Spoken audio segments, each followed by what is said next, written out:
let's talk about Christopher Columbus on behalf of his Spanish king, Ferdinand, and his French prostitute wife, Isabella. Christopher Columbus was given the crown jewels of King Ferdinand and Queen Isabella. They sold their crown jewels to some Jewish merchants who built the boats that Christopher Columbus took, headed towards what he called India. You know the story. And he was a fool.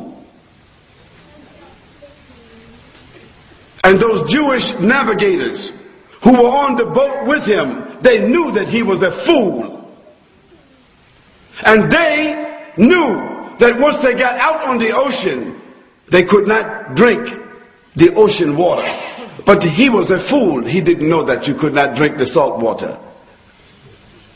So those Jewish navigators, they took lemons and lime with them, which lemons and lime will deactivate the salt.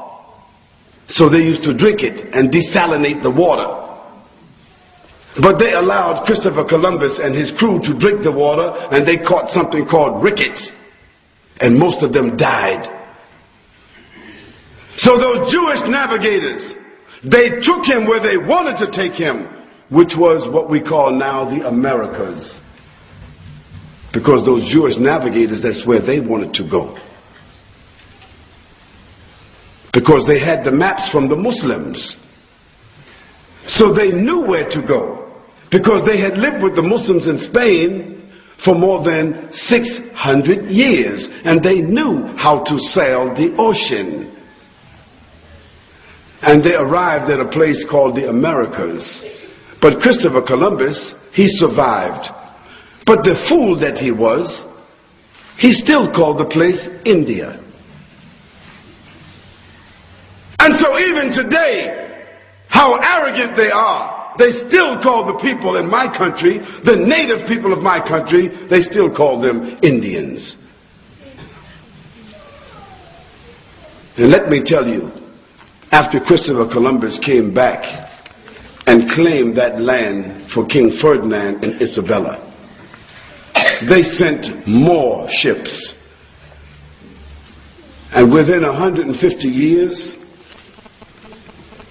they destabilized, massacred, killed, liquidated, eliminated 89 million native Indians, as they called them, to take control of what they call the New World. So we got 56 and we got 89. You keep adding for me, please.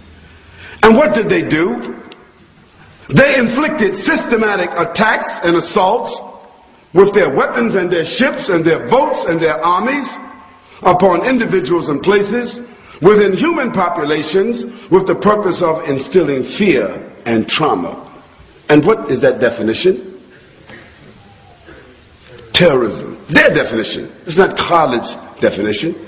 It's their definition, which is in the Oxford Dictionary, the Webster Dictionary, the Funk and Wagner Dictionary, all established authorities in their language, their definition.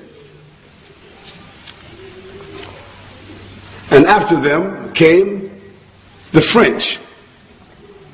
On the other side of what is called the Americas, the French came from the side which is called California. And the French, they came. And along with the Dutch and the French, they added another 28 million to the number that had already been destabilized, liquefied, and otherwise eliminated. We move on to the land called Africa. Those who had occupied the Americas knew that their own people, their own populations could not do the work that was necessary to build up that country. They needed a new workforce. And so, along with the British and the Dutch and the French and the Spanish, the Americans concocted a deal. They said, let us build boats and let us also make whiskey and let us also make guns. So with guns and whiskey and boats, we can barter and trade, and we can go to Africa and take those dark-skinned black heathens, put them in boats, bring them to Europe, to America, in what was called the Triangle Trade. From Africa to the Americas, to Europe, back to Africa, this is a triangle. And so for 400 years, I said, not 100 years, not a century, not 2, not 3, but 400 years, they willfully trafficked in human cargo. And they took out of Africa 180 million people, like dogs and rats, putting them in the bottom of ships and keeping them there for the 3 or 4 months that it took for that triangle trade to complete itself, realizing that only 23 out of 100 of those slaves inside the ship would survive. So they made sure that the cost of those 23 slaves would pay for the whole shipment. Where did the other 77 slaves wind up? In the graveyard of the Atlantic Ocean. So you take 70% of 180 million. You are intelligent people. Take 70% of 180 million over 400 years, and they are in the bottom of the Atlantic. The other 30% of 180 million, the 52 million they brought and put between Europe, the Caribbean, and the Americas.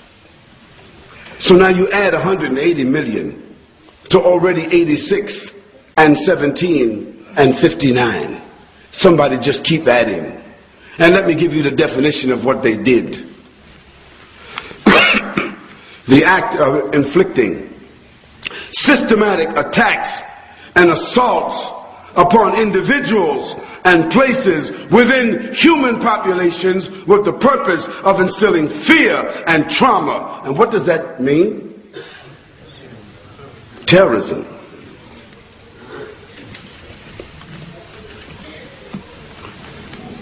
We don't want to even mention what they did inside the Congo, inside the continent. We don't want to have to mention what they did in South Africa. The Afrikaners, the Boers, who came from Germany into Africa, who systematically slaughtered and displaced and enslaved 39 million people in South Africa. Who were the natives? And held that position that they were a God-given population who had the right to dominate those heathens, and this was known as apartheid.